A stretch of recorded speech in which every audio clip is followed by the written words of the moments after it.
இயேசுவின் நாமத்திற்கு முன்பாக எந்த பிசாசின் வல்லமை நிற்க முடியாது, எந்த மந்திரவாதங்களை நிற்க முடியாது. அவர் இலவசமாய் நமக்கு விடுதலை தருகிறவர். இயேசுவினிடத்தில் வரும்போது எவ்வளவு பணம் கொண்டு வருவாய் என்று அவர் கேட்பதில்லை. எனக்கு அவனுக்கு எவ்வளவு தட்சணை தருவாய், பரிகாரம் செய்வதற்கு எவ்வளவு தருவாய் என்று கேட்பதில்லை. பாப மன்னிப்பு இலவசம், சுகம் இலவசம், பிசாசின் கட்டளைந்து விடுதலை பெறுவது இலவசம். இயேசு கிறிஸ்து இலவசமான விடுதலை தருகிறார். நீங்கள் எங்கு பிரயாணப்பட தேவையில்லை, உங்களை வருத்திக் கொள்ள தேவையில்லை.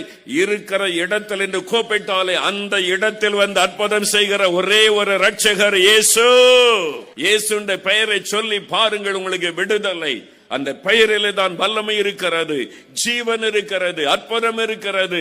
அவர்தான் நமக்காக மரித்து மரணத்தை ஜெயித்து உயிரோடு எழுந்தவர். இன்றைக்கு மரித்தும் உயிரோடு இருக்கிற ஒரே ஒருவர் இயேசு.